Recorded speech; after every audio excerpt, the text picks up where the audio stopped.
Muito bem, hoje vamos então para a nossa quinta aula, né? Planejamento do projeto. Agora nós entramos especificamente em planejamento. Até agora, né, se vocês se lembram do ciclo de vida, né, do projeto, nós abordamos, né, na aula passada a fase de inicialização e também na aula retrasada, quando nós falamos de gestão de portfólio, né? Então estava antes de efetivamente começar o projeto, o processo em si, e na aula passada a gente começou com a fase de iniciação. Inclusive, né, queria lembrar vocês, é interessante já começar a preencher lá os documentos, né? Ou seja, aí tanto aquela parte inicial, né? Lembra de elaboração do projeto, né? Vamos só para a gente recapitular aqui. Deixa eu abrir a parte da aula 4 aqui. Eu mandei, ou seja, tem lá modelos da parte 1, né? Então, basicamente, o que eu vou pedir para vocês preencherem, né, essa parte aqui. O checklist é só para vocês entenderem como é, não há necessidade disso, tá? Mas a ficha de oportunidade do projeto, o Project Charter, né, que é também chamado de TAP, né, o termo de abertura do projeto. Isso aqui é fundamental. Colocar quem são os stakeholders e a declaração de escopo. Escopo, especificamente, né, aqui seria apenas uma declaração. A gente vai agora, nesta aula, nós vamos trabalhar um pouquinho mais, né, o detalhamento do escopo. Vamos entender o que é o escopo, né, e a partir dessa aula aqui de hoje, acredito que vocês já tenham condições de desenvolver, né, mais, vamos falar assim, detalhadamente, esse instrumento aqui, tá joia?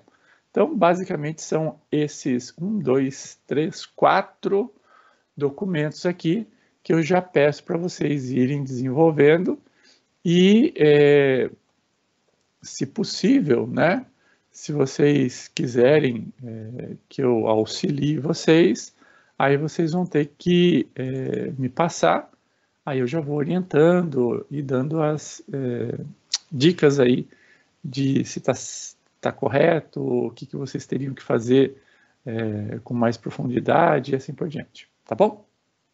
Muito bem. Então, hoje, né, nós vamos entrar efetivamente no projeto, vamos falar sobre planejamento do projeto, ou melhor, na fase de planejamento de projeto, nós vamos falar um pouquinho sobre esse início e principalmente a parte de escopo do projeto, tá bom? Preparados aí? Então, vamos lá? Então, assim que você passa, né, da iniciação para o planejamento do projeto, basicamente, a gente subentende que o cliente acabou de aprovar, né, o seu projeto. Então, basicamente, a gente inicia aí, então, as fases de planejamento, em seguida, execução, controle e encerramento do mesmo, né? Lembrando que a fase de execução, controle e encerramento, vocês vão ver na disciplina número 2. Hoje, nós vamos aqui nos concentrar na parte de planejar, né? Planejamento do processo. E aí, então, nessa fase inicial, nós passamos daquela visão mais estratégica para agora uma visão mais tática, né? Ou seja, aquele planejamento de médio prazo, né? Então, nós vamos basicamente iniciar o processo coletando um pouquinho mais sobre dados, né? Sobre os stakeholders, né? Se vocês se lembram, né? Stakeholders são todos aqueles envolvidos, né, no projeto em si. Então, aqui seria interessante coletar informações para justamente a gente entender que nível, que necessidade, né, esses envolvidos, esses stakeholders, terão ao longo do processo. Ou seja, para saber como que se dará esse processo de comunicação e o que efetivamente nós temos que fazer. Boa madrugada, Flávio. O que nós temos que fazer para envolvê-los adequadamente. Em seguida, né, nós vamos então ver um pouquinho sobre o detalhamento do escopo e principalmente um item, né, do detalhamento do escopo é conhecido em inglês como WBS ou EAP, tá? A princípio, né, é um detalhamento de todas as atividades que nós vamos fazer, mas seguindo uma hierarquia. A gente já vai ver o que é isso daqui, tá bom? Vamos lá então. Então vamos falar um pouquinho sobre os stakeholders, como coletar, ou seja, quem são, né, esses envolvidos no projeto e como detalhar os seus requisitos.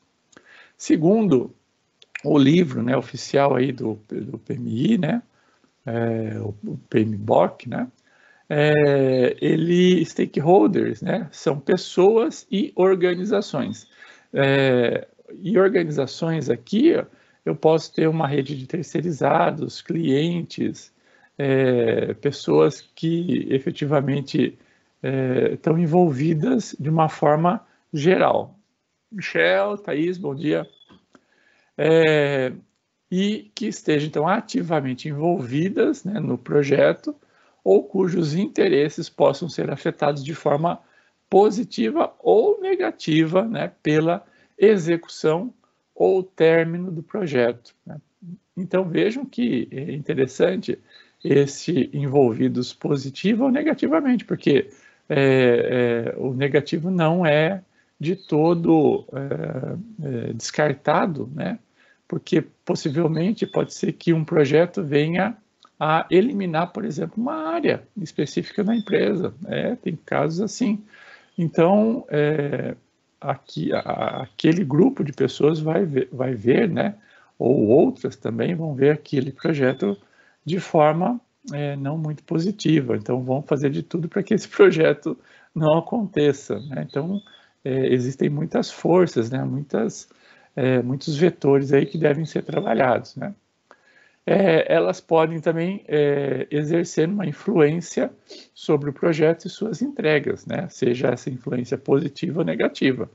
A grande virtude aí do gestor, né, de projeto é trabalhar, né, essas forças, fazendo com que elas sejam, mesmo que negativas, positivas ao projeto. As forças negativas, logicamente, né, você vai ter que tentar reduzir ao máximo, e as forças positivas aumentar ao máximo a sua influência, né? Então, um stakeholder, né, é um indivíduo que vai ter um poder, uma influência, é impactado pelo projeto e pode impactar também o projeto, né?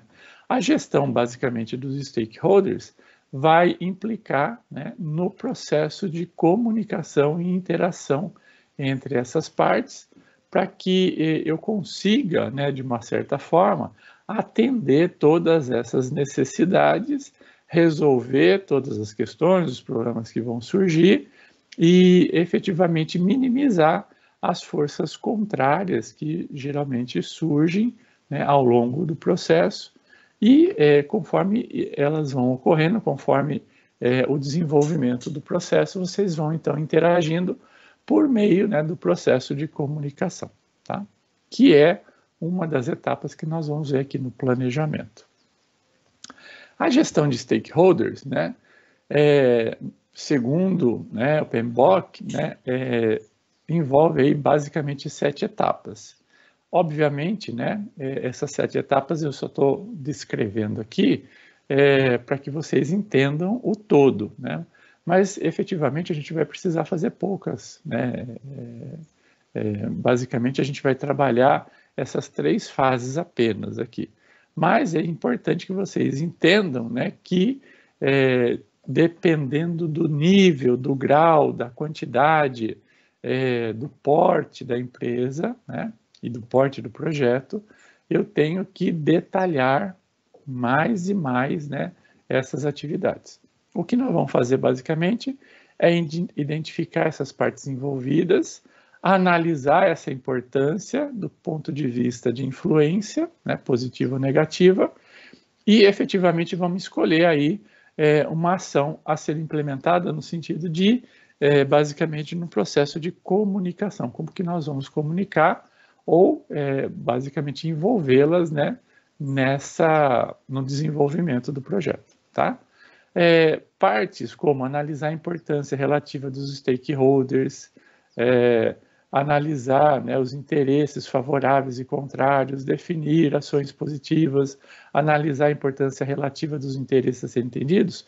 Isso daqui é um detalhamento mais aprofundado que, efetivamente, né, até o ponto que nós vamos precisar envolver, né, os stakeholders, não vamos ter que chegar num nível de detalhamento como esse, tá bom? Então, a identificação, né, o primeiro passo, né, que é a identificação dos stakeholders, né, basicamente o universo dos envolvidos aí, as partes interessadas, eu tenho que olhar para o ambiente interno e externo da organização e verificar, então, se esse projeto, né, vai envolver só pessoas internas, só pessoas externas, só pessoas de um determinado departamento, multidepartamental, ou seja, o que efetivamente vai acontecer. Então, um processo de identificação de todas as pessoas e organizações que possam ser afetadas pelo projeto e de documentação das informações relevantes relativas aos interesses, envolvimento e impacto desse seu projeto, principalmente objetivando o sucesso do mesmo, né? Obviamente. Então, é isso que a gente vai fazer, por meio do quê? De uma listagem. Então, a gente viu ali que existe já esse documento, então vocês vão preencher ali esse documento.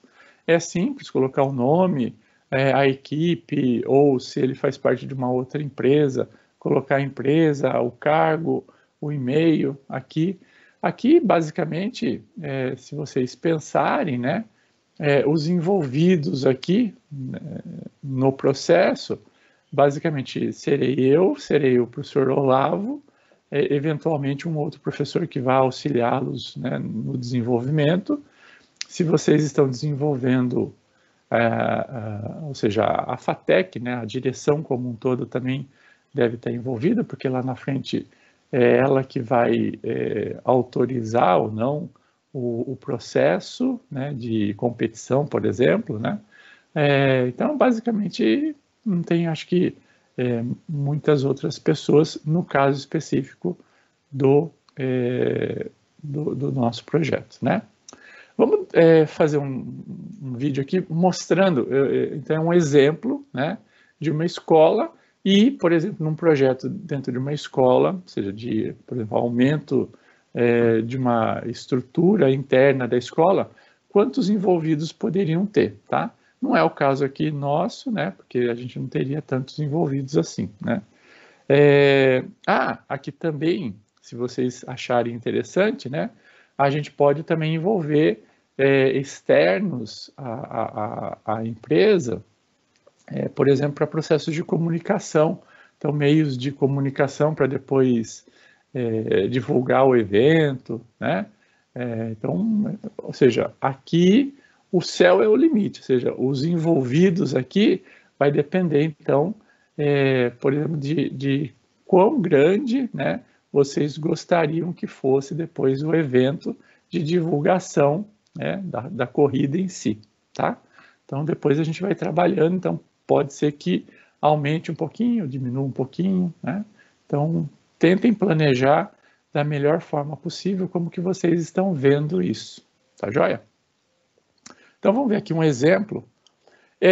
Eu já tinha gravado isso aqui, então está naquela velocidade alta. Então, para que a gente consiga ouvir mais adequadamente, tem um aplicativo aqui que eu consigo reduzir o tempo. Vamos ver se ficou melhor assim, pessoal. Vamos lá. Vamos imaginar... Deixa eu aumentar o som, que está baixinho.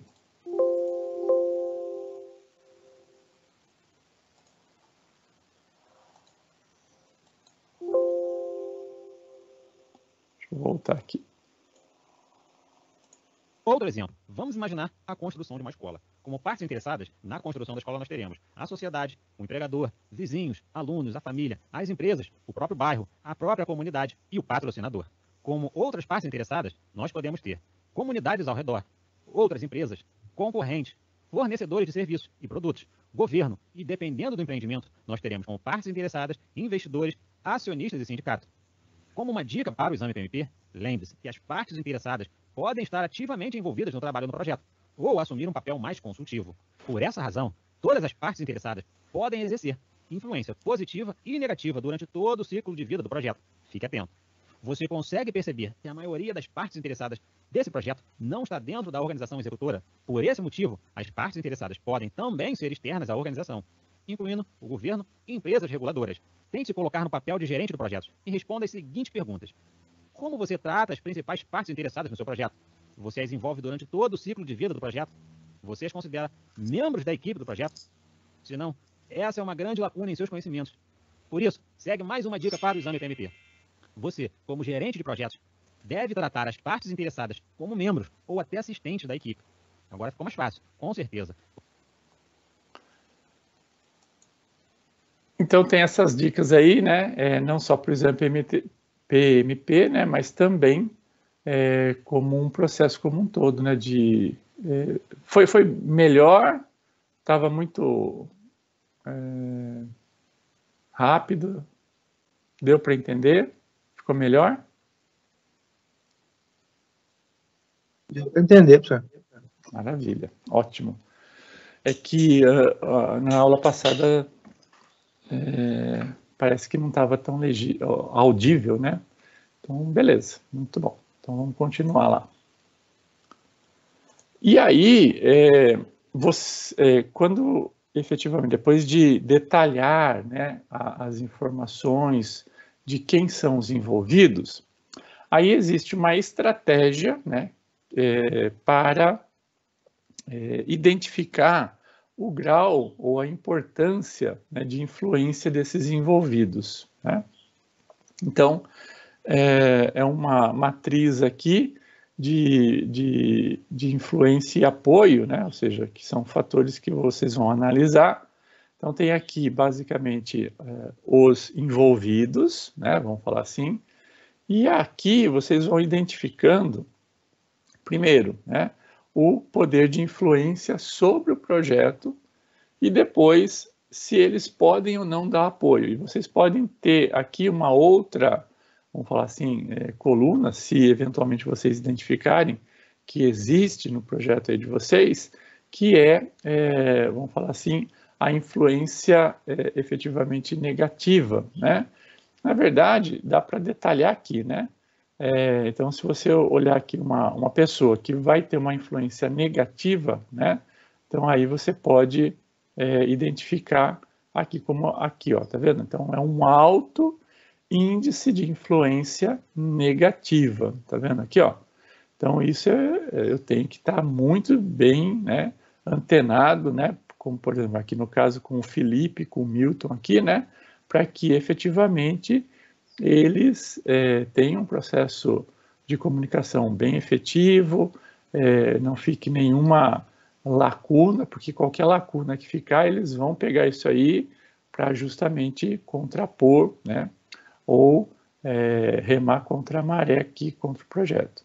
E esses aqui, ó, que são uma influência positiva e alta, né, a gente tem que estar bem próximo deles, né, mostrando todos o andamento, efetivamente problemas que eventualmente podem estar acontecendo, é com eles que vocês vão negociar e assim por diante. Então, é um quadro, né, que é importante de ser montado para justamente mostrar como que vai ser a sua ação, né, perante esses indivíduos aqui. Aí você pode até colocar numa matriz aqui, né, essas pessoas, né, ou seja, é apenas uma outra forma de ler essa matriz, né, esse quadro aqui, a partir, né, de um quadro cartesiano com 1, 2, 3 aqui com grau de influência. Então a gente vai ter um controle, né, vamos falar assim, muito mais efetivo, né, vamos falar assim, com este quadrante aqui, né, esse quadrante aqui é que a gente deve ficar de olho, né, e tratar assim ali bem próximo para que efetivamente você consiga um índice de sucesso melhor aí ao projeto em si. E depois a escolha, né, basicamente, das ações a serem implementadas é como que você vai chegar a essas pessoas, como que você vai estabelecer o processo de comunicação, o que indicadores, né, do seu projeto são mais ou menos importantes a serem comunicados e para quais pessoas. Então, vocês vão estabelecer aí uma estratégia, né, que efetivamente vai ser única para cada projeto. Muito bem? Entenderam aí a ideia? Então, depois que vocês identificaram, né, colocaram, né, essas pessoas nesse quadro e efetivamente já traçaram uma estratégia de como atuar com essas pessoas, o fundamental é você detalhar agora o escopo, né? Então, você tinha uma ideia, né, de quais eram as principais tarefas, o que efetivamente tinha que fazer. Agora chegou a hora de detalhar isso, né? Então, detalhar o escopo do projeto. Então, você vai definir aí, principalmente, um detalhamento da estrutura analítica de processos, tá joia? Então, definir o escopo do projeto. O escopo do projeto nada mais efetivamente, a gente pode entender como um conjunto de atividades necessárias para entregar os produtos previstos no projeto. Então, vocês vão ver bem, não é assim nada complicado, tá?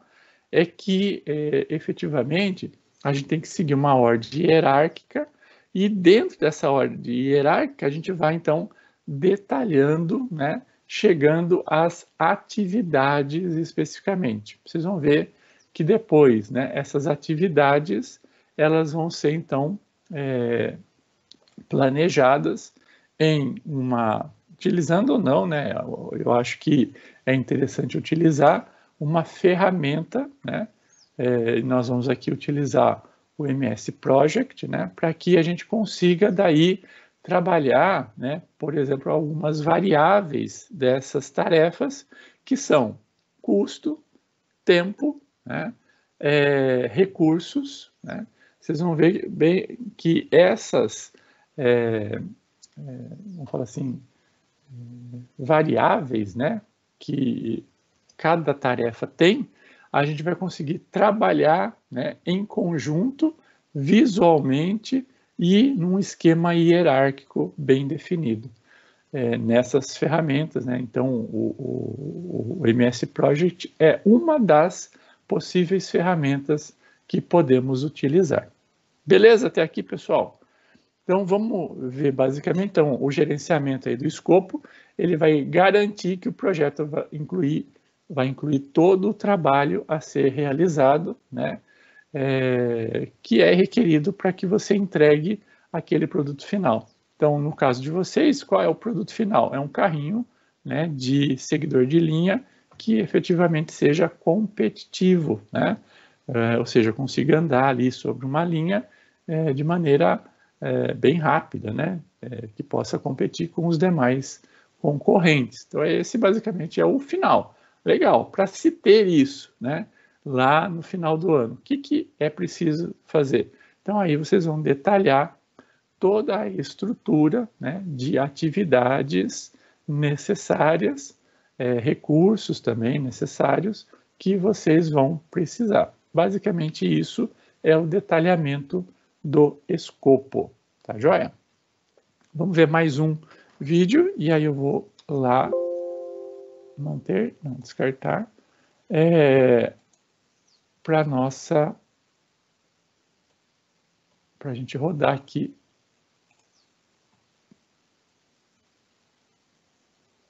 Eu acho que não vai rodar, mas vamos ver.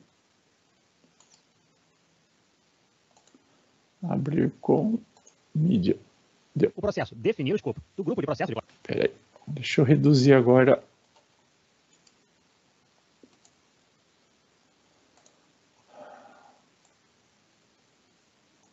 Acho que aqui já dá. O processo. Definir o escopo do grupo de processo de planejamento. Definir o escopo do projeto é o processo de desenvolvimento de uma descrição detalhada do projeto e do produto. Como produto, esse processo fala de requisitos envolvidos para o desenvolvimento. E como projeto, esse processo fala das premissas e restrições que envolvem o escopo do projeto. Para deixar um pouco mais claro, vamos ver alguns exemplos de requisitos que especificam o comportamento do produto. Os requisitos de produto nada mais é do que requisitos que especificam o comportamento do produto, ou seja, são requisitos envolvidos para o desenvolvimento, como por exemplo, vamos pensar em um projeto de desenvolvimento de software. Um requisito de produto ele pode ser facilidade de uso, ou como mais conhecido, de usabilidade. Ou seja, esse requisito refere-se ao esforço para utilizar e aprender a utilizar o produto. E esse requisito ele está diretamente relacionado com a interação do usuário junto ao sistema. Um requisito ele também pode ser de confiabilidade, e esse refere-se à frequência de ocorrência de falhas, de recuperabilidade em caso de falhas. Podemos ter também um requisito de portabilidade, que refere-se à capacidade de transferir o produto para outros ambientes.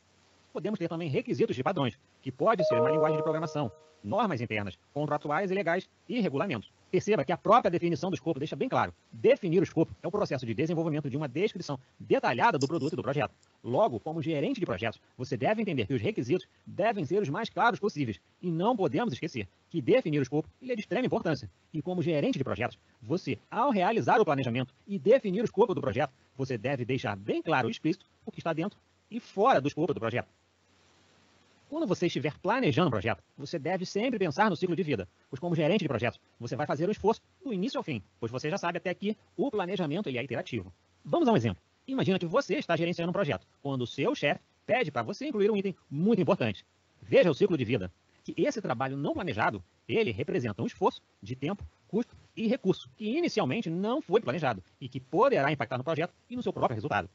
Por essa razão, quando o planejamento do projeto for aprovado, você deve garantir que as mudanças aprovadas estejam alinhadas aos objetivos, e sem esquecer, claro, que elas não podem afetar o objetivo e o projeto. Esse item especificamente, né, que ele menciona aqui, de inclusão, né, de novos requisitos, é muito comum de acontecer, né? E isso impacta enormemente, né, no tempo, no ciclo de vida como um todo, mas principalmente no custo, pode, né, impactar enormemente no custo, no tempo de desenvolvimento, nos recursos, né? E a gente tem que ficar muito, mas muito de olho como gerentes de projeto, para que os requisitos não se alterem. Por isso que é muito importante, então, a definição do escopo nada mais é do que vocês identificarem todos os requisitos que serão necessários e aí, em cima disso, né, vocês vão montar, né, uma sequência de atividades, né, que serão necessárias para desenvolver aqueles requisitos ali, ou seja, cumprir aqueles requisitos, ou seja, desenvolver um produto que venha, produto, serviço, processo, sei lá, qualquer coisa que venha, então, a suprir aquele conjunto de requisitos. Então, é muito importante. Eu vou passar para vocês aqui, é um trecho de um filme, né, que mostra exatamente, né, este ponto aqui, que é a mudança de requisitos. Cada mudança de requisitos faz com que você tenha que replanejar todo o processo. Então, vamos ver, é um filme antigo, né, mas que efetivamente mostra claramente essas mudanças aqui e o impacto que tem essas mudanças no contexto geral. Deixa eu abrir aqui.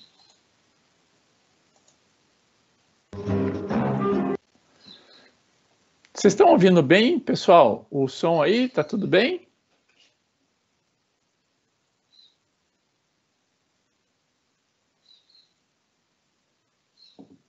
Sim, Anderson. Obrigado, Anderson. Vamos lá. Oi, Flávio. Não, que o som tá bom. Ah, que joia. Então, vamos lá.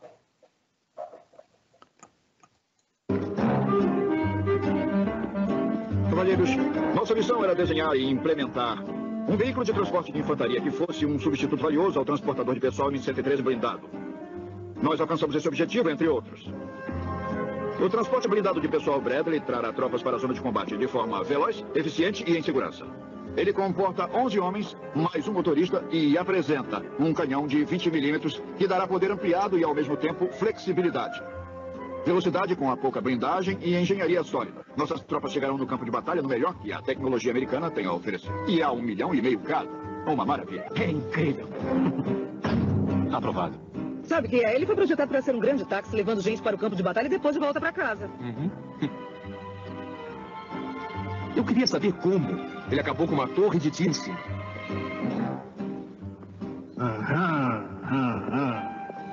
Muito bom, muito bem, Coronel Smith, mas Alguma coisa errada? com esse gorila em produção, não sobrará nada no orçamento para o explorador. Duvido, Bob. Você não precisa de explorador. Você tem radar, reconhecimento aéreo, satélites. É preciso explorador, sabe no que eu estou pensando? Por que não pode servir como explorador? Mas é um transportador de pessoal. É um veículo veloz. Por que não pode ser os dois? Por um motivo, é grande demais. E por outro, não dá para ver muito lá de fora, estando dentro dele. Me parece uma falha no projeto. Falha no projeto? Não. E, espere, por que não colocar uma torre de tiro em cima com vários observadores? Mas aí, senhor, ele será maior ainda. Bem, qual é o seu problema, Smith? Não é elegante o bastante para você? Não. A questão é que é difícil fazer exploração quando se tem mais de 3 metros de altura, general. Ele tem razão, Bob. Eu só sei que precisamos de um observador. Há tempo para se fazer o trabalho já está pago. Bom, na verdade, estamos um pouco acima do orçamento. Você transforma o Bradley num explorador e nós vendemos para um presidente qualquer de chimichanga rapidinho. Qualquer coisa para a segurança acaba no sul da fronteira antes da tinta secar. Quando precisou daquela arma antiaérea, quem te ajudou? Foi você, Bob. E quem testemunhou no orçamento em favor daquela arma? Foi você, Bob. Eu vou falar com o orçamento semana que vem. Então você aceita meu explorador ou não? Tá certo, Bob. E que tal algumas portinholas pelos lados para armas individuais, para os caras porem as armas de fora e atirar nas pessoas? Boa. Sabe, coronel, nós já temos a torre. Temos que ter a maior bomba lá em cima. Desculpe, bomba, senhor? Você não machuca ninguém com essa arma vagabunda. Adicione poder de fogo. 12 de agosto de 72. Onde devo colocar a munição extra? Não sei. Dá um jeito aí, arruma espaço. Usou 44 cartuchos de munição de metralhadoras e agora quer balas de 25 milímetros. O general quer a munição. Ele não pode ter a munição, a não ser que vá do outro lado carregando isso. Tá. Você pode apertar isso. Não. Dá um jeito aí. Não estamos experimentando roupas, coronel. Está me dizendo que não há espaço num veículo desse tamanho para alguns cartuchos de munição? Com a atual configuração, não, senhor. Então a configuração está errada. Deve ter alguma coisa para jogar fora. Joga fora, senhor? Algo que não precise. General, o interior é muito pequeno, além da munição e dos homens. Talvez deva deixar um homem para trás. Põe a munição onde os homens vão. Senhor, é um transporte de homens. E daí? Faz umas viagens extras. Qual é a diferença? Querem um transporte que não transporta homens. E um explorador que tem um caminhão do tamanho de um tanque em cima. E portinholas. Ótimo, portinholas. Para que os caras atirem o que puderem com o canhão, né? Você tem que comprar a coisa, é só desenhar.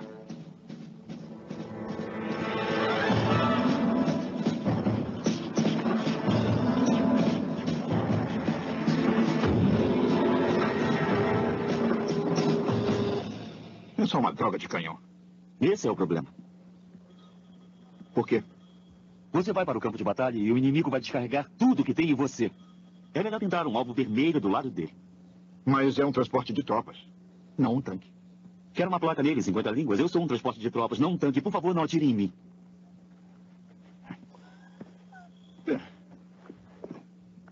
Ia ficar muito bonito. Um bom trabalho, Smith. Para mim está perfeito. Obrigado, senhor. O negócio é que... O que, general? parece um tanque com aquele canhão em cima. Provavelmente vai chamar mais atenção. Na verdade, senhor, nós percebemos isso. Nós sabemos que não é um tanque. Mas e o outro lado, hein? Eu acho que podemos engrossar a blindagem, reforçar mais o material. Coronel Smith, pode explicar por que essas portinholas estão ali? Sim, senhor. Como foi pedido, para que os homens possam atirar no inimigo. Está brincando, não é? E ainda portinholas. Agora nós estamos na marinha, é? Você acha que pode transformar essa coisa num anfíbio para passar tropas pelos rios? Não. Não, senhor. Não. Anfíbio? O Bradley devia nadar? Pelo menos teoricamente. Um transporte de tropas anfíbio / observador. Tanque. Mais alguns meses, aposto que eles fazem essa coisa voar. O que é isso aqui na margem? Por favor, me ajude. Eu estou ficando louco. RLS. Tenente Coronel Robert Laurel Smith, chefe da Supervisão e Desenvolvimento. Alumínio. Essa coisa tem carcaça de alumínio. Qualquer coisa que o inimigo atire vai passar por ele feito faca quente na manteiga. Estamos estudando o uso do aço ao invés do alumínio. Claro que o aço é bem mais pesado que o alumínio, então ele não irá tão rápido. Não podemos perder velocidade, senão ele não será um veículo explorador. E não vai acompanhar os tanques inimigos. Blindagens mais grossas são medidas reativas. Vamos pensar nas proativas. Equipar coisas com mísseis antitanques para explodir os tanques inimigos antes que tenham chance de disparar. O que acha, coronel? Ótimo. Mísseis antitanque?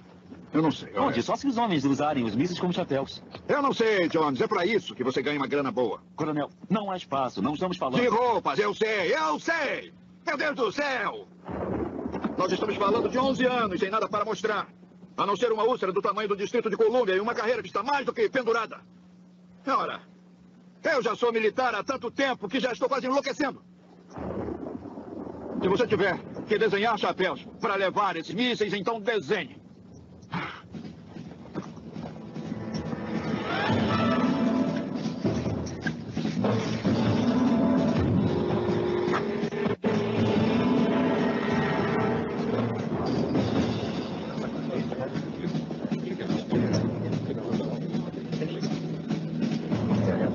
Tudo bem, coronel?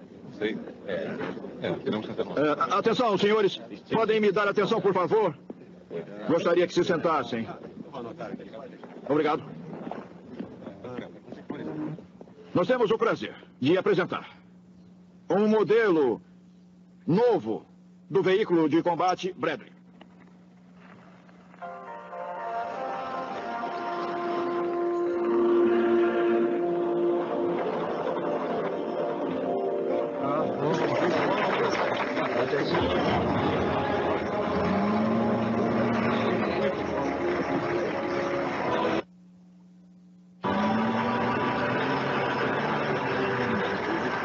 Observadores, transporte de tropas e capacidades antitanques. Ele carrega 6 homens. Quantos ele devia carregar? Uns 11. O Bradley é equipado com um material mais sofisticado de segurança já desenvolvido. Também é equipado com um canhão de disparo rápido e um lançador de foguetes antitanques. O que significa que é cheio de? 1.500 cartuchos. E 10 toneladas de mísseis antitanques. Então, resumindo, cavalheiros, o que tem diante de vocês é... Um transporte de tropas que não transporta tropas. Um veículo de reconhecimento visível demais para fazer reconhecimentos. E um quase tanque, que tem menos blindagem que um detonador de neve. Mas tem munição suficiente para detonar meia Washington. Fantástico. Meus parabéns, General Smith. General? Grande trabalho. General? Vamos fabricar. Eles vão fabricar? É isso? Estamos fabricando? Aprovado. Muito bem. Comer aí pipoquinha e tudo mais ou não? Mas vocês viram, né, que a cada mudança de requisitos, né, há toda uma necessidade de redesenvolvimento e um trabalho extra hercúleo ali, né? E no final as coisas às vezes não chegam, né, a serem implementadas do jeito que efetivamente elas foram pensadas, né? Então, um transportador de tropas virou um tanque ali, né? Uma coisa absurda ali, né? Mas tá bom. Tudo bem, pessoal? Entenderam a ideia do filme? Né? O que vocês acharam aí? Alguém fala aí uma posição aí?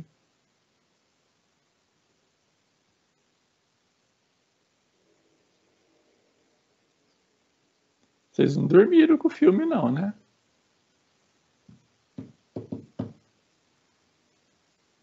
Filme? Que filme?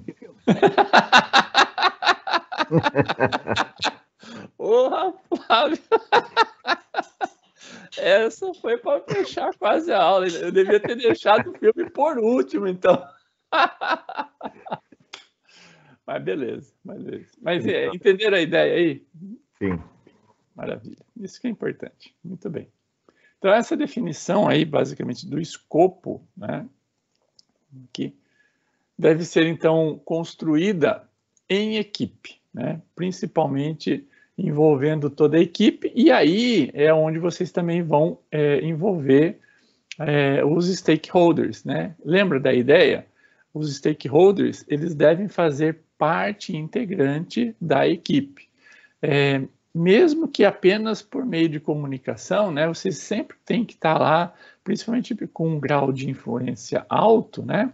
Vocês têm sempre que ir lá, olha, estamos pensando aqui em fazer dessa forma, que acha, porque eles, principalmente, né, existe um em específico, stakeholders, um ou vários, né, que são os sponsors, né? Ou seja, aqueles que estão patrocinando o projeto. E é ele, esse sponsor aí, ou sponsors, né, pode ser vários que estão patrocinando o projeto, é ele que vai efetivamente dar todos os subsídios para que o projeto aconteça e também é ele que vai brigar numa estrutura, né, maior, etc., politicamente, para que aquele projeto seja tocado, levado a cabo e concluído, né? Em algumas situações que efetivamente sejam necessárias. Então, a ideia básica é que os stakeholders também façam parte da equipe. E nessa definição do escopo, envolvam-os, né, e toda a equipe de desenvolvimento do projeto. Então, as EAPs, né, que a gente já vai ver daqui a pouquinho, têm que ser desenvolvidas envolvendo toda a equipe. Muito bem. E aí, basicamente, a gente chega, né,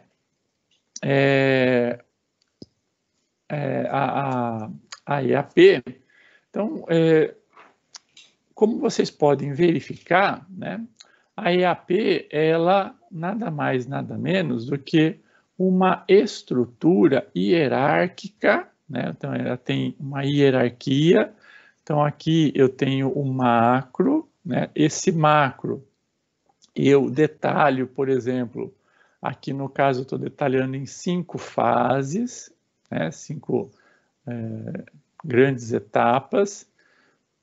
E aqui, por exemplo, tem um detalhamento, né, da segunda fase em as suas várias tarefas a serem realizadas.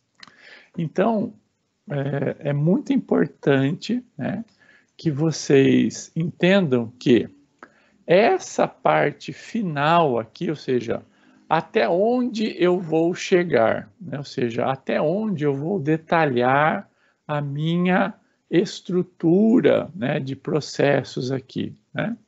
Eu vou detalhar até o nível de tarefa. Então, quando eu identificar uma tarefa especificamente, então aquilo é uma folha, né?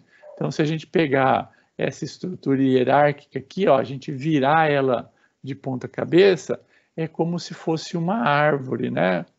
Aqui eu tenho o tronco, aqui eu tenho os galhos e por último eu tenho as folhas das árvores, né? Então a copa, né, ela é composta aqui por toda a estrutura das atividades, né? Então é só fazendo uma analogia a uma estrutura como uma árvore, né? Então aqui o tronco, ele tem basicamente a ideia geral, né? E aí eu vou detalhando nos galhos as várias subpartes, né? Vamos falar assim, desse processo, e aí eu chego ao nível de folhas, que são basicamente as tarefas, tá joia? Dependendo efetivamente do projeto, né,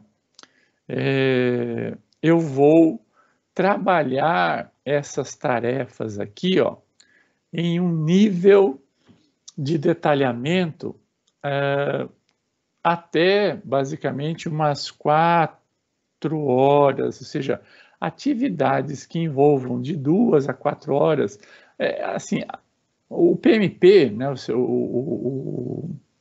o PMBOK, ele fala que a gente deve ter, né, chegar, né, a um detalhamento de até 4 horas. Então, não envolver aqui atividades menores que 4 horas, até um máximo de 80 horas, tá joia? Então, de 4 a 80 horas, você pode, então, definir uma tarefa, Tá joia? Então, no caso de vocês, eu acho que não deve se chegar a 80 horas, porque o PMBOK ele envolve aí projetos internacionais, de grande porte, etc. Então, efetivamente, uma tarefa que seria, por exemplo, fazer uma análise X ou Y, pode envolver aí um tempo maior para o seu desenvolvimento, né? No caso de vocês, né, eu acredito que trabalhar aí por volta de 4, 8 horas, né, tarefas, né, de 4 a 8 horas seria o ideal, tá joia? Então, mas professor, eu tenho uma tarefa que vai ser desenvolvida em 1 hora, posso colocar? Pode, não tem problema nenhum, desde que ela tenha começo e fim, envolva um recurso, né, tem um custo envolvido, não tem problema nenhum, tá joia? É só uma ideia, né? Ou seja, uma boa prática. Então, lembra que o PMBOK, ele não dá tem que fazer assim, senão vai dar errado. Não, são boas práticas, né, que foram analisadas, que surtem um bom efeito. Então, mas para cada projeto é um projeto, tá joia? Mas é só entendendo que este nível aqui de baixo, né, é um nível de tarefas.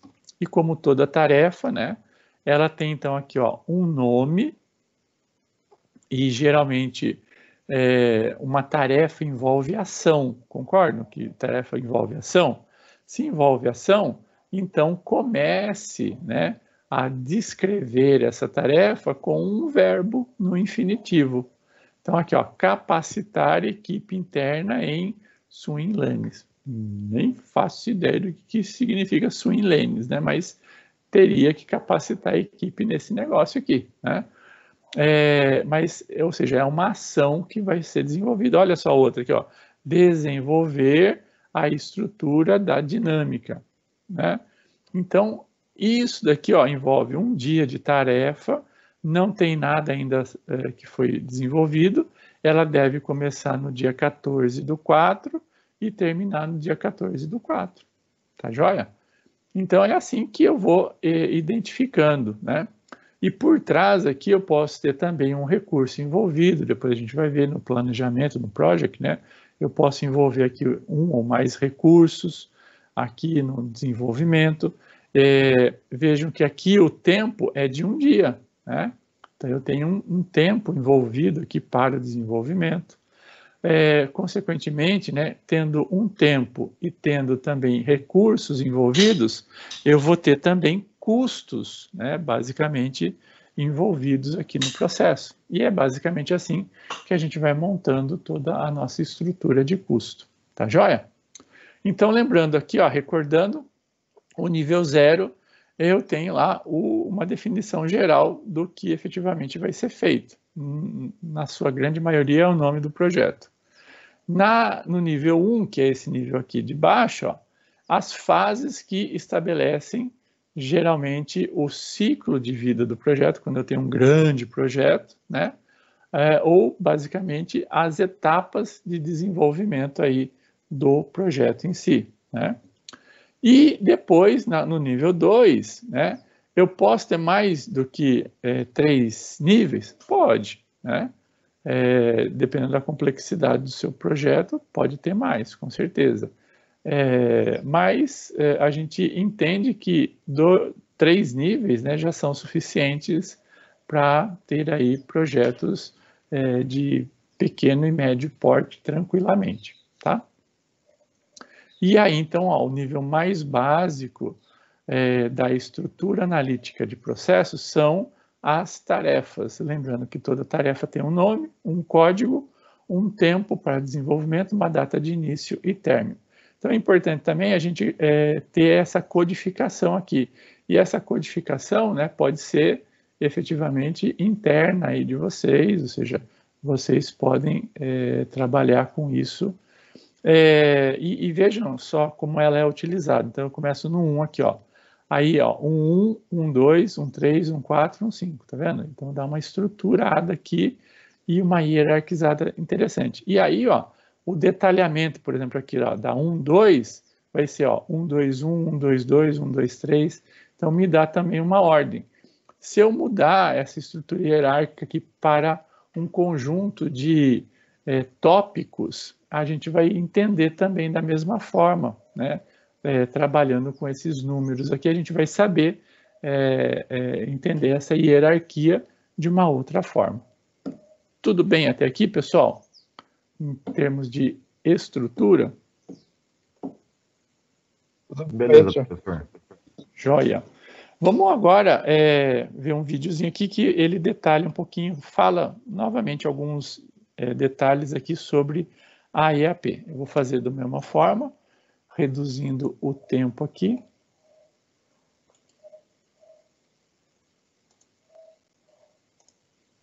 Criar EP, do grupo de processo de planejamento. Reduzindo a velocidade. Estrutura analítica do projeto, EAP. É o processo de subdivisão das entregas e do trabalho do projeto em componentes menores e mais fáceis gerenciáveis. Veja que a EAP é uma das mais importantes ferramentas de planejamento do projeto. E nessa aula você vai entender o porquê. A EAP é uma ferramenta básica para a gestão de escopo. E para você ter uma ideia, ela pode até ser usada na comunicação do projeto, pois ela deixa claro o que está dentro do escopo do projeto. Vamos conhecer um pouco mais da EAP.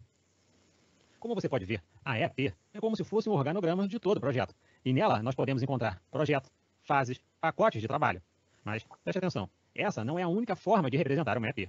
No final da aula, eu irei lhe mostrar outros modelos para a representação da EAP. Por essa razão, nesse momento, se preocupe apenas em entender o que é EAP e como ela é construída. Agora, uma dica para o exame PMP. Você deve ter percebido que a nossa EAP de exemplo, ela foi construída de cima para baixo.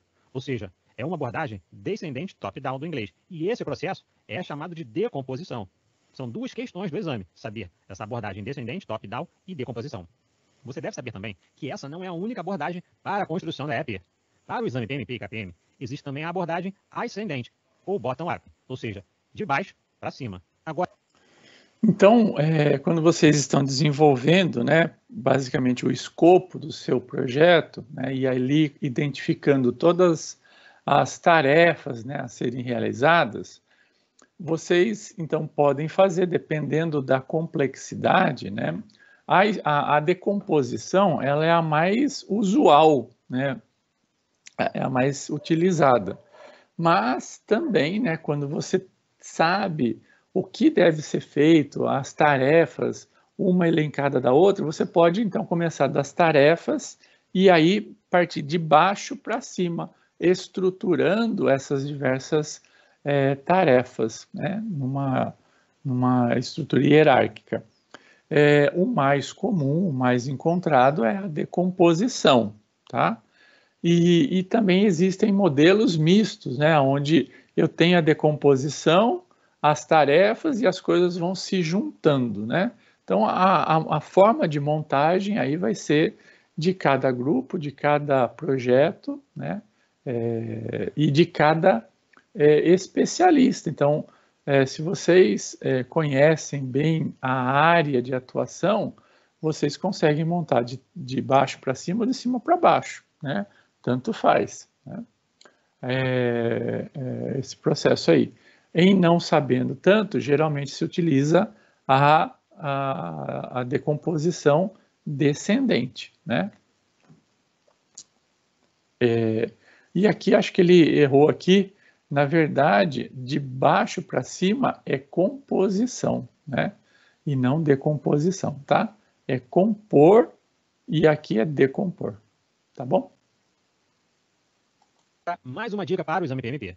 Lembre-se que a abordagem bottom-up é um método de estimativa de duração de custo do projeto. Ou seja, como gerente de projetos, você vai estimar todos os recursos físicos e de equipe no nível de atividade e depois vai agregá-los para desenvolver estimativas de pacote de trabalho, contas de controle e níveis de resumo do projeto. Nesse momento, vamos continuar a nossa aula e com o passar do tempo você vai conhecer o que é decomposição, como ela ocorre e como tudo isso se junta no final.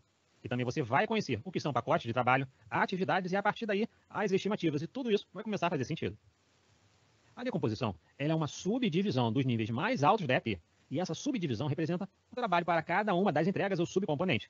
Entre outras palavras, nesse exemplo, o projeto foi dividido em fases, subfases e pacotes de trabalho. Entretanto, caso seja utilizada uma abordagem ágil, os épicos podem ser decompostos em histórias de usuário. Dito isso, você consegue perceber que uma EAP ela representa o trabalho do projeto e somente o trabalho necessário.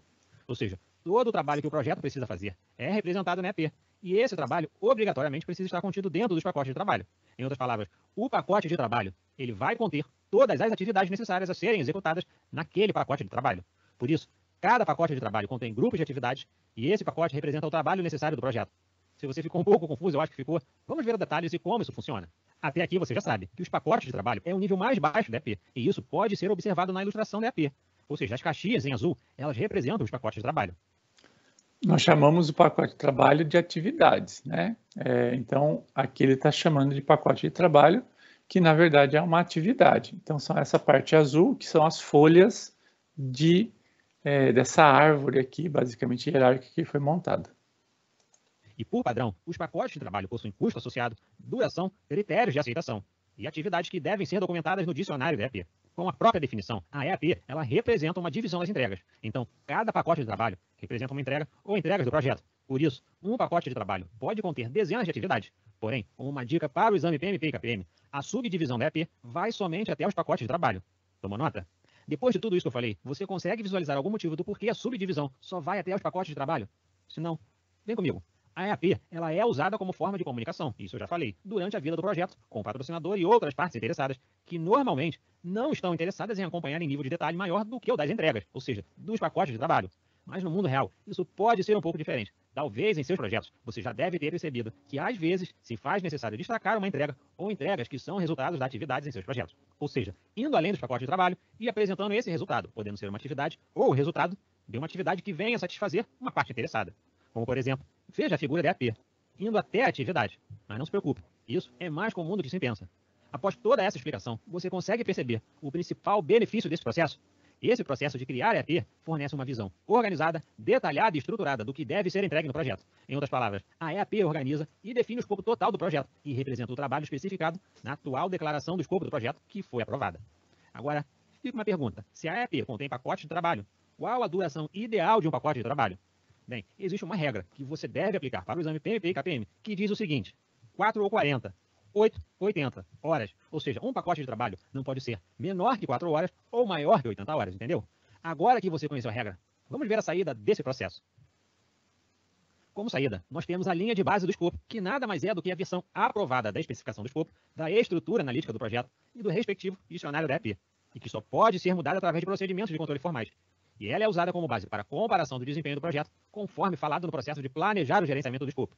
Veja que uma explicação melhor do que seria a linha de base, vamos tentar fazer o seguinte cenário. Imagina uma fotografia, ou seja, a linha de base ela pode ser entendida como uma fotografia atual do seu projeto. Ou seja, você realizou o planejamento e possui a aprovação da declaração do escopo do projeto, da EAP e do dicionário da EAP, falando em tempo, custo e recursos utilizados no projeto. Ou seja, o seu planejamento fica representado na linha de base, que a partir da execução será realizado medições, comparando o que você planejou se está de acordo com a execução de um determinado período de tempo. Veja o seguinte exemplo. Nesse gráfico, a linha tracejada, ela representa o seu planejamento. E os círculos em laranja, eles representam as medições que serão realizadas ao longo do ciclo de vida do projeto. Ou seja, nesse gráfico ele representa a fotografia do seu planejamento atual e as medições que você vai fazer.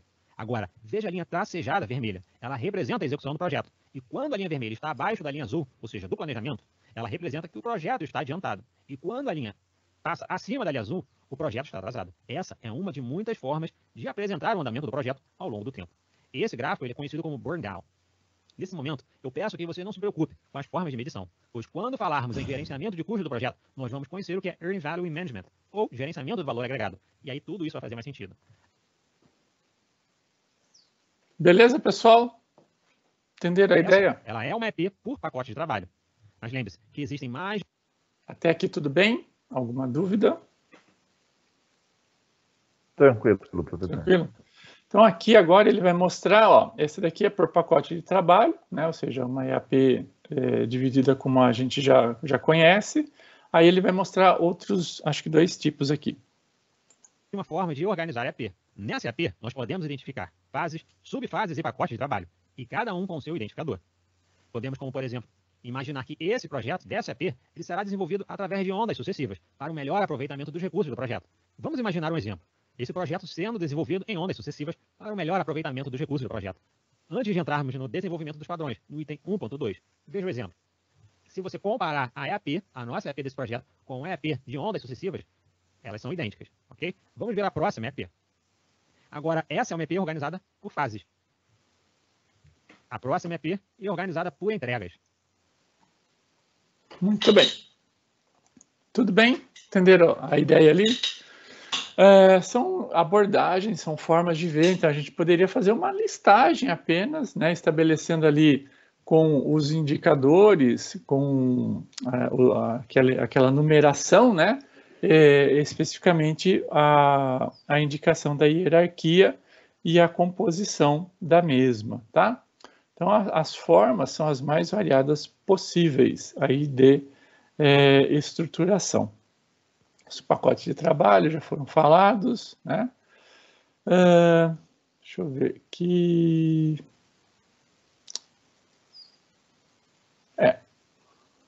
Vamos falar aqui rapidamente. Então aqui, como a gente já detalhou, né?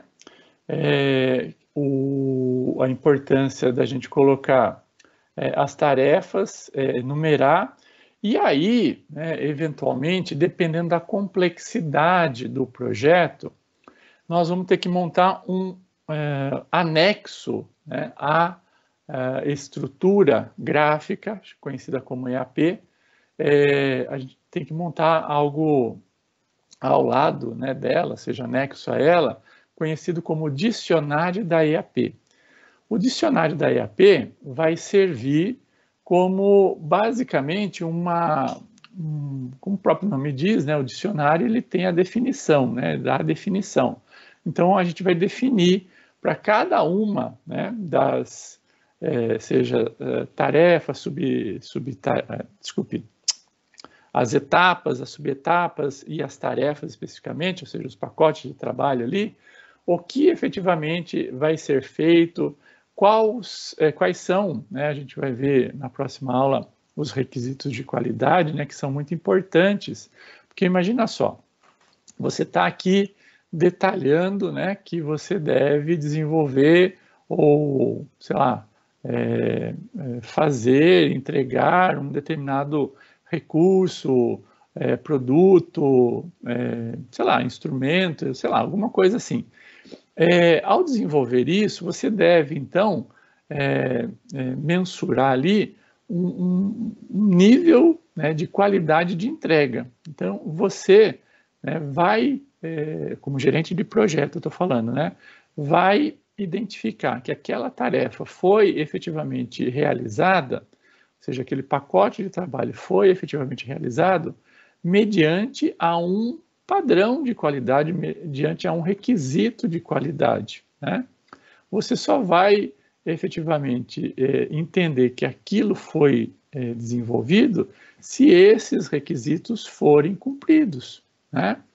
Então, no dicionário da EAP que você pode, então, detalhar esses requisitos, ou seja, o que efetivamente vai validar o seu desenvolvimento e a sua finalização, né? Ou seja, o que vai ser identificado ali, né, como sendo um padrão mínimo de entrega daquele pacote de trabalho.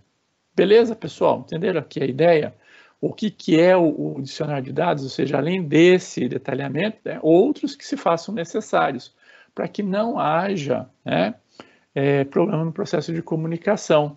Imagina só, você está envolvendo aí uma terceirizada, né, uma empresa terceirizada, e aí você vai passar para ela uma determinada tarefa a ser realizada. Então você tem que especificar muito bem, né, o que, como, quando, qual é o padrão de qualidade que deve ser desenvolvido para que não fique dúvida, né, e para que efetivamente ela passe, né, todos os recursos necessários, custos, etc., que estarão ali envolvidos, tá joia? Então, é no dicionário de dados que eu faço esse detalhamento, tá joia? Algumas outras observações sobre a EAP, então, quando vocês encontrarem WBS, entendam que EAP é a tradução, né, para o inglês de estrutura analítica de projeto. Então, aqui, então a EAP não é basicamente um organograma, né, como a gente já viu isso. apenas aí uma lista de atividades de forma estruturada. Quanto mais detalhada, né, melhor, né, ou seja, principalmente quanto mais complexo for o projeto, né? Então esse detalhamento, né, retira de vocês essa carga, principalmente do risco envolvido de não cumprimento do projeto como um todo, né? Um detalhe muito, mas muito importante, vocês viram lá no filme aí, que algumas pessoas até perderam aí o filme, né? Acho que dormiram, alguma coisa assim. Não sei quem é, hein? Não sei quem é, mas o que não estiver na EAP...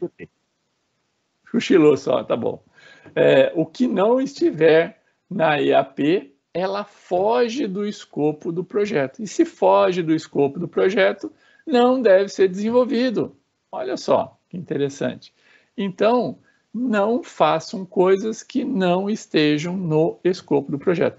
Isso é o básico, né, de planejamento, pessoal. Acredito que vocês, né, façam isso no seu dia a dia. Coisas que vocês não planejaram, vocês não vão fazer, né? Ou vão. Por isso que às vezes, né, a gente chega no final do dia e fala, pô, hoje o dia não rendeu nada, não consegui fazer nada do que eu planejei. Acho que vocês já chegaram e falaram isso no final do dia, não é? Por quê? Houve tantas coisas, né, que não estavam planejadas a serem realizadas e a gente teve que fazer, né? Que efetivamente a gente não pôde cumprir com aquelas tarefas que estavam planejadas. E no projeto é a mesma coisa. Se você começa a fazer coisas que não estejam planejadas ali para serem feitas e começa vamos agora agregar um valor aqui, vamos pintar, ou então vamos fazer aí sei lá, um adesivo, mas vocês não tinham planejado lá atrás de fazer adesivo, isso tudo é um trabalho extra, né? Que efetivamente pode até agregar valor, né, ficar mais bonitinho, mas vocês não planejaram lá atrás. Então, ou seja, pode vir a comprometer, né, efetivamente todo o projeto, ou seja, principalmente o tempo aí de desenvolvimento dele, custo e assim por diante, né?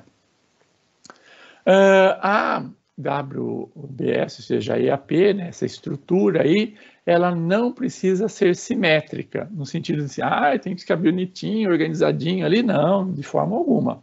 Ela pode ter seus desníveis, porque efetivamente, dependendo da etapa, né, ela vai envolver muito mais atividades, né, muito mais pacotes de trabalho do que outras, né?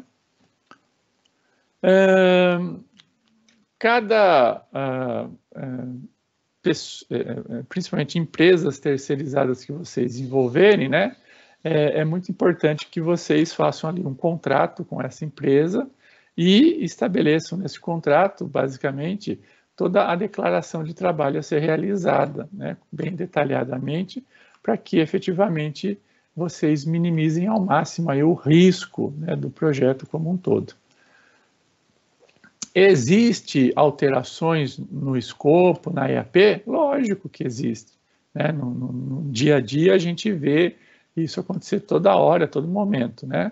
Mas é muito importante, né, que toda e qualquer inclusão, alteração que se faça, seja muito bem documentada e validada, principalmente pelos envolvidos no projeto, em específico ao sponsor aí, né, o patrocinador do projeto. Ele tem que estar ciente e efetivamente aprovando toda e qualquer alteração, porque principalmente alterações nunca reduzem custos, sempre aumentam o custo, né, na sua grande maioria. 99% das alterações, né, que ocorrem no escopo aumentam o custo, aumentam o tempo, ou seja, são coisas que vão agregar risco, né, e, consequentemente, você tem que ter aprovação, principalmente do financiador, né, do patrocinador do processo como um todo. Legal? E aí a próxima etapa, né, é planejar a qualidade, ou seja, qual é efetivamente, né, o que nós estamos falando em termos de qualidade na entrega de cada uma dessas desses grupos de trabalho, né, dessas tarefas a serem desenvolvidas. E isso a gente vai ver na próxima aula. Apenas para entender, né, dentro lá da estrutura, né, dos processos de planejamento, o planejamento da qualidade, né, ela vai implicar diretamente na criação da estrutura da EAP. Por quê? Para cada atividade, né, aquelas tarefas, né, as folhas da EAP, eu vou ter que ter um critério de entrega de qualidade. Beleza? É isso. Aqui a gente já viu. A gente já viu ali a estrutura. Dúvidas sobre a aula de hoje? Tranquilo, professor. Tranquilinho até aqui, então? Sem dúvidas. Pessoal, então é isso, né, que eu tinha para falar para vocês hoje.